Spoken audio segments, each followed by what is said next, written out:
At the end, but before you give final approval or final payment to your contractor, make sure you do a walkthrough with a punch list to identify any issues or last-minute fixes. This is your last chance to ensure your space is perfect.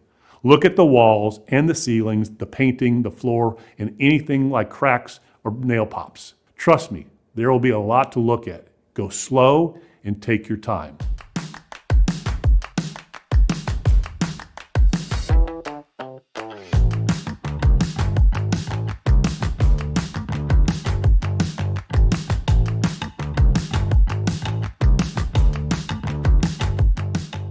Welcome back, my fellow entrepreneur. Let's jump into the build-out phase, which is super important as you get ready to open your business. This is when everything starts to take shape and your ideas come to life. First things first, make a list of everything you need for your business. Think about the basics like restrooms, storage, reception areas, whatever is essential to make your business specific and special for you. The more detailed you can be, the better you'll be able to visualize your ideal space and explain it to your architect or designer. If you've seen something that you love in another business, snap a picture. You can then show this to your architect to make sure everyone's on the same page. Once you've got your location locked down, it's time to dive into the design and the layout. This is where you get to think about your space, how it'll flow, how your customers will navigate it, and how your team will work together within it. You also want to make sure you're thinking about the future growth. It's always cheaper to plan for changes now than to have to remodel later. So keep an eye on your long-term vision.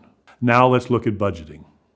Now this is where things get tricky. So be sure to factor in everything: construction cost, permits, furniture, equipment, and any other expenses that might pop up. And don't forget to set aside 10 to 20% of your budget for unexpected costs. Trust me, there will be surprises along the way. Having that contingency fund will make sure you stay on track even when things don't go according to plan. When it comes to materials and finishes, choose things that reflect your brand identity. But also keep in mind things like lighting, the HVAC systems, and acoustics. These details can really affect the comfort and vibe of your space, so don't overlook them. They're not just important for your customers, but also for your employees, as they'll spend a lot of time in that environment too. And as I said throughout this course, do your homework and negotiate. Get a feel for market rates for construction and build-out services. This is one of those areas where knowledge is power, and knowing the average cost for materials, labor, and timelines will give you a big edge. And if you can learn from someone else who's done this before, take advantage of that. Seriously, it's priceless. Now, when you're hiring contractors, always get multiple bids.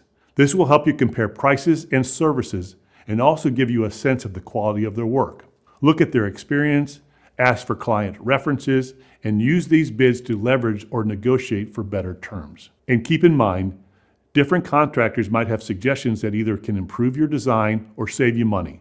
So don't settle on the first bid you get. In my experience, bids can vary widely, sometimes double or more. So take your time and review everything. Also, don't overlook that you make sure you have the right insurance coverage in place, like liability and property insurance. And double check that your contractors have their proper insurance and licenses. This protects you and your investment, so don't skip on this step. Okay, once construction kicks off, that's when the fun really begins. It's time to see your vision come to life. I recommend bringing on a project manager, whether it's you, which probably most of the time it will be, or if you hire someone else, to keep everything running smoothly. A good project manager will ensure things stay on track and work closely with your general contractor to get the job done right and in a timely manner. You should have a set construction timeline with milestones so you can monitor progress and address any delays before they become a major issue. Stay on top of things and keep your eye on the ball. During construction, it's crucial to stay in regular communication with your GC or your contractor. I recommend visiting the site a couple times a week and having progress meetings so you're always in the loop. If any problems come up, you'll want to catch them early on. As construction begins to wrap up, you and your GC will need to get the needed inspections. You'll want to schedule them during and after the build-out to make sure everything is up to code. Now for the finishing touches. This is where you get to add furniture, fixtures, equipment, and the branding elements like signage and decor. That really brings your brand to life. At the end, but before you give final approval or final payment to your contractor, Make sure you do a walkthrough with a punch list to identify any issues or last-minute fixes. This is your last chance to ensure your space is perfect. Look at the walls and the ceilings, the painting, the floor, and anything like cracks or nail pops. Trust me, there will be a lot to look at. Go slow and take your time. It's a lot harder to get contractors to come back once you've paid them. So make sure everything's in good shape before you give the go-ahead.